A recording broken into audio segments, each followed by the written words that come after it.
직장에서 업무를 진행하다 보면 가끔은 리더의 역할을 해야 될 때가 있습니다. 하지만 과연 어떻게 진행하는 게 맞는가? 라는 물음에 답하기 어려울 때가 많더군요. 물론 시도하고 반성적 사고를 통해 수정 가능하다면 좋겠지만 리스크가 너무 크면 시도하기가 어렵습니다. 이렇게 리스크가 제법 큰 일을 진행하려면 어떻게 검증하는 게 좋을지 고민입니다. 근데 이제 질문이 그러니까 질문이 짧으니까 이게 정확하게 어떤 명확성을 모르겠게 했는데, 일단은 제가 이제 리더십에 대해서 얘기를 하면서 이분의 정확한 맥락이 될지 모르겠지만 한번 이분과 관련해서 한번 풀어보도록 하겠습니다. 리더십은 두 가지가 필요하다고 생각합니다. 리더십은 무엇이 필요하냐면 첫 번째로는 신뢰고요. 두 번째로는 의사결정 능력입니다. 근데 그러면 신뢰는 어떻게 얻을 수 있냐? 이 말씀 많이 좀 드렸었는데 신뢰가 어떤 사람이 높죠? 예. 기본 실력이 있어야 됩니다. 그러니까 신뢰에 관련된 신뢰 법칙 책이 있거든요. 예, 그럼 한결같이 얘기합니다. 예, 기본적으로 실력이 있어야 돼요. 실력이 있어야 되고, 두 번째로는 공감 능력이 있어야 되겠죠. 공감 능력은 키우기 위해서는 제가 말씀드렸죠. 상대방의 마음만 아는 게 공감 능력이 아닙니다. 공감 능력이 뛰어난 사람은요, 상대방의 정보를 많이 알고 있는 사람이에요. 그래서 20대면 20대 그 친구의 현재 상황뿐만 아니라 이 친구가 살아가고 있는 주변 환경에 대한 정보가 있었을 때 이 사람을 공감할 수가 있는 거예요. 만약에 이 사람이 처한 상황을 이해하지 못하잖아요. 그러면은 제대로 공감할 수가 없습니다. 그래서 그렇게 공부도 많이 해야 되는 거죠. 그리고 또 우리가 신뢰를 높이기 위해서는 언행일치죠, 언행일치. 그래서 리더가 말과 행동이 다르면 신뢰를 할 수가 없습니다. 또 우리 이 얘기는 안 하려고 그러는데 또 나오네요. 우리 영준이가 그걸 잘합니다. 신 박사님이 가끔 말보다 행동이 빠를 때가 있죠.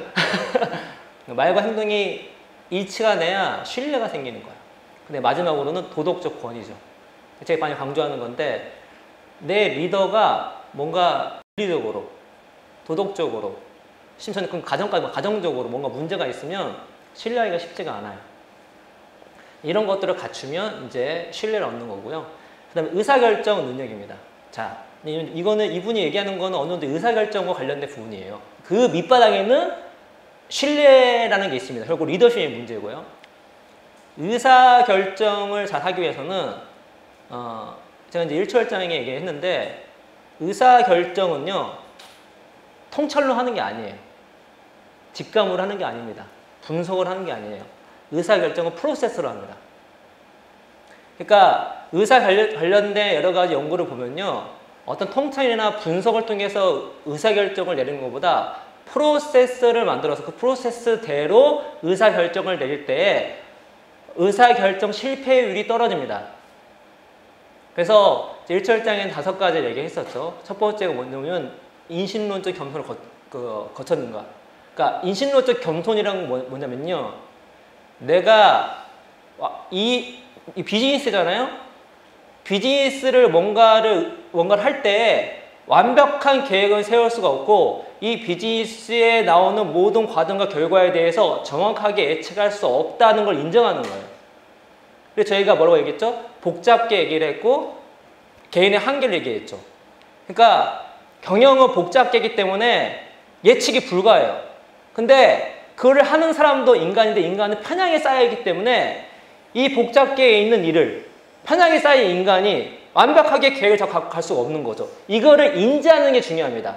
왜? 이거를 인지하지 못한 리더가 통찰 운운하는 거예요. 전 당연히 통찰은 개소리를 얘기합니다. 통찰로 하는 사람하고 믿지 않습니다. 만약에 그 사람이 통찰에서 뭐 했잖아요? 대부분 운일 경우가 많아요. 운때가 맞은 거죠. 이런 사람하고 저는 비즈니스를 하지 않습니다. 내가 무슨 통찰이 어땠는데 뭐 직감이 어땠는데 하지 않습니다. 이 얘기는 뭐냐면 이분이 본인이 어떤 일을 할 때 리스크를 얘기했잖아요. 리스크라고 하는 것은 위험이 아니에요. 정확하게는 불확실성에 대한 노출입니다. 불확실성의 노출에 대해서 정확하게 평가를 인간은 제대로 할 수가 없어요.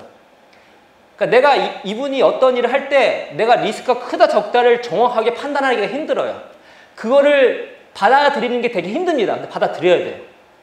본인이 그 리스크를 크다 적다를 어떤 식으로 어떤 식으로 그걸 평가를 할 거예요. 모든 비즈니스상 블랙스완이라는 게 있는 거거든요.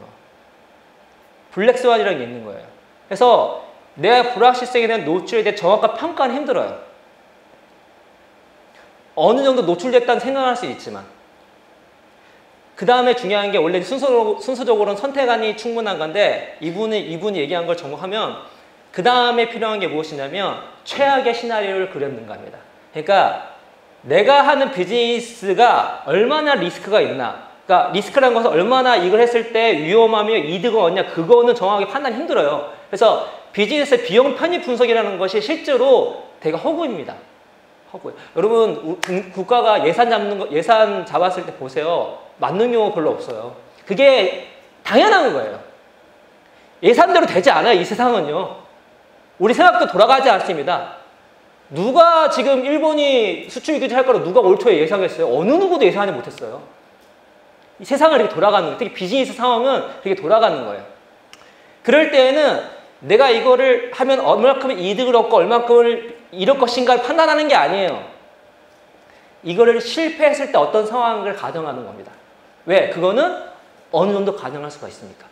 프로젝트가 실패했어. 이거를 가정하는 거예요. 그럴 때에 데미지가 얼마인지 알 수 있죠. 최악의 상황을 했을 때. 최악의 상황을 했을 때 데미지를 계산하고 거기에 대해서 실패의 비용이 있지 않으면 그거는 하지 않는 겁니다. 그러니까 이분 말들 하려면 뭐가 리스크가 크다. 이분이 지금 리더 역할을 어떤 상황에서 어떻게 하는지 전 몰라요. 근데 제가 비즈니스 상에서 우리가 의사결정을 내릴 때 어떤 거냐면 우리가 이걸 한다. 이걸 해. 근데 이거에 대해 최악의 시나리오가 이거야. 근데 이 최악의 시나리오, 실패를 했을 때 비용이 발생하잖아요. 그 비용을 우리 조직이 감당할 수 있으면 하는 거예요. 그걸 없으면 하면 안 됩니다. 왜? 한 큐에 끝나거든요. 한 큐에 끝나요. 그러니까 어떤 일을 했을 때 우리가 좋은 일을 놓쳤을 경우에는 다음 기회가 있지만요. 비즈니스는 회사는 죽습니다. 죽어요. 회생 불가할 수도 있어요. 내가 어떤 일을 했을 때 이분이 얘기했던 리스크가 최악의 시나리오를 그려봤더니 이거 실패하면 우리 실패 비용이 없어. 혹은 이분이 할당된 지위 안에서 자기가 가용할 수 있는 실패의 비용 이상이야. 그러면 함부로 추진하면 안 되는 거죠. 그 다음에 해야 될 게 무엇이냐면 선택안은 충분한 겁니다. 이게 지금 리스크가 크거나 혹은 최악의 시나리오가 있지만 또 이 시나리오로 되면 실패의 비용이 넘쳐나서 우리가 망할 것 같지만 다른 안은 있지 않을까? 혹은 이 안을 바꾸면 되지 않을까? 라고 비즈니스 모델 다시 짜는 겁니다. 혹은 기획을 다시 하는 거예요. 예를 들어서 우리가 빡독을 이미 저랑 신 박사님과 만나고 얼마 안 돼서부터 이걸 계획을 했습니다. 원래는 빡공이었어요. 빡공. 신 박사님은 1박 2일 동안 공부시키는 거였는데 너무 우리 좀 그렇다. 1박 2일 뭐 리스크도 크고 아무튼 프레이즈를 하고 막 얘기했습니다. 1박 2일 동안 뭔 일을 벌였는데 우리가 되게 하고 싶은 마음이 있었어요. 근데 이걸 어떻게 하고 싶었냐면 무료로 하고 싶었단 말이에요. 근데 무료로 하면 뭐가 들죠? 돈이 들죠. 돈이 들어요. 그러면 우리가 되게 하고 싶어요. 되게 사회적 좋은 일이야. 무료로 하고 싶어요. 근데 우리 돈이 이만큼 있어. 근데 우리가 이걸 진행했을 때 이걸 진행하는 비용 자체가 무료이기 때문에 계속 누수가 되는데 그 누수되는 것이 우리의 비즈니스에 데미지를 주면 우리는 하면 안 되는 거였기 때문에 그걸 정말 하고 싶었지만 그때 안 하기로 결정한 겁니다. 근데 언제 했냐? 대교를 만난 거예요.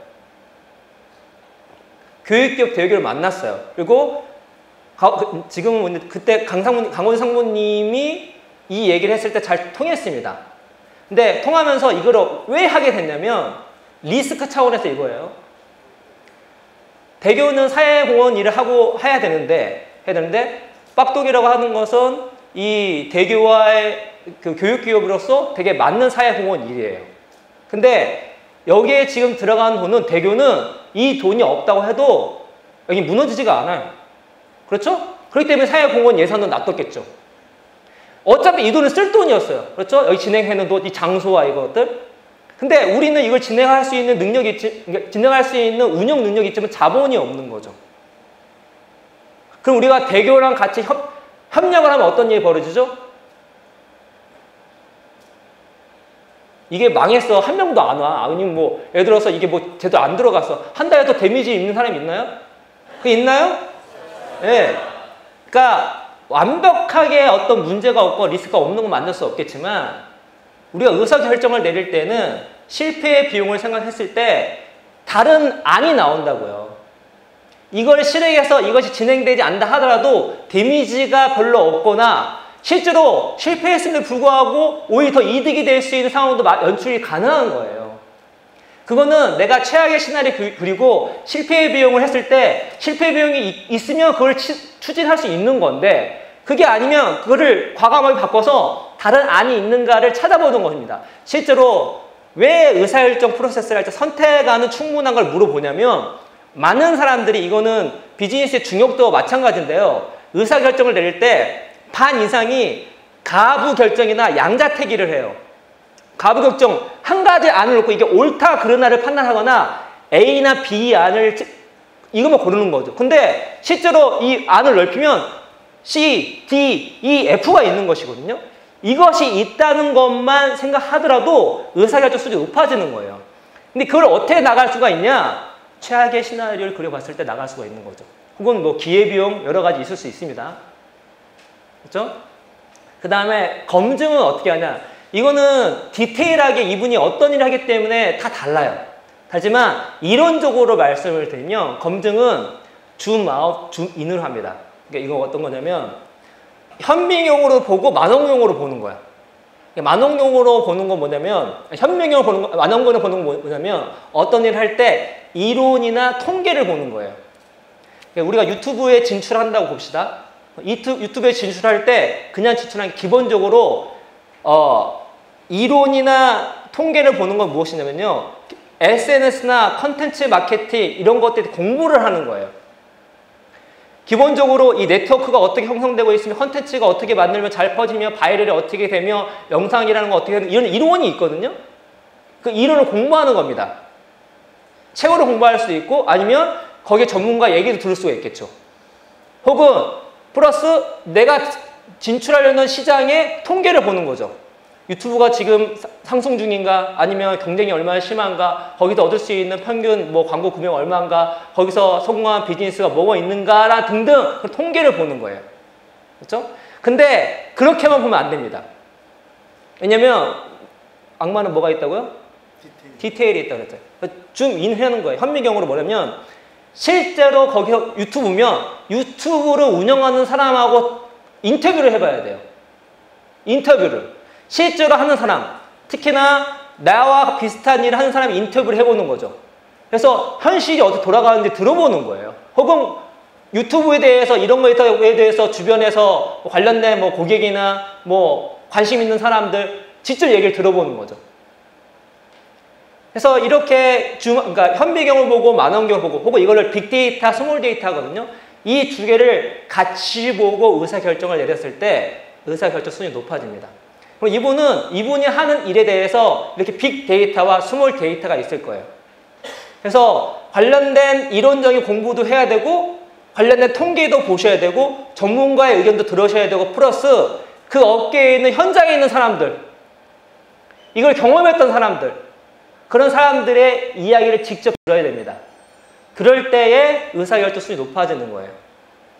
거기에는 우리 최근 거기에 플러스 경쟁자까지 했는데 이건 뭐 그것까지 중요한 건 아니니까 정리를 하면 뭐냐면 이분이 하시는 디테일한 일이 어떤 건지 모르겠지만 이분이 하는 것은 리더십에 관련된 거고 리더십은 신뢰와 그 다음에 의사결정이 중요한데 이분 의사결정을 내릴 때는 무엇이냐면 통찰이나 분석이 아니라 프로세스를 따르는 게 중요하다. 프로세스 따를 때 이런 리스크를 했는데 리스크를 그냥 측정하는 게 중요한 게 아니라 최악의 시나리오를 그리는 게 중요하다. 최악의 시나리오를 그렸을 때 실패 비용이 있는가를 알아보라. 그러니까 실패 비용은 내가 있는 조직의 전체일 수도 있고 아니면 내가 가용할 수 있는 실패 비용이 있을 거예요. 그게 없다면 저는 하지 않습니다. 저는 그걸 하지 않습니다. 그리고 다른 안을 만들죠. 어떻게? 내가 이랬을 때 실패의 비용으로 감당할 수 있는 비즈니스 모델 혹은 기획을 하는 거죠. 기획을 하는 겁니다. 선택안을 늘려보는 거예요. 그리고 그렇게 해서 어떤 안이 나왔다면 그 안을 검증을 할 때 빅데이터, 스몰 데이터를 같이 봅니다. 관련된 이론과 통계를 보고 거기에 직접 경험한 사람들과 현장에 있는 사람들의 이야기를 들어서 종합을 하는 거죠. 그렇게 해서 결정을 내립니다. 물론 이렇게 한다고 해서 의사결정이 항상 성공하는 건 아니지만 최악의 실패의 비용이 있기 때문에 설사 실패한다 할지라도 우린 다음에 기하학이 있을 뿐만 아니라 실패를 통해서 무언가를 배울 수가 있겠죠. 반대로 이렇게 계속 하다 보면 살아남는 기간에 안 좋은 일만 있는 게 아니거든요. 내가 생각한 것보다 좋은 일이 있을 수 있어요. 좋은 일이 있었을 때, 긍정적 블랙스완이 있었을 때 그걸 붙잡고 더 성장할 수가 있는 거겠죠.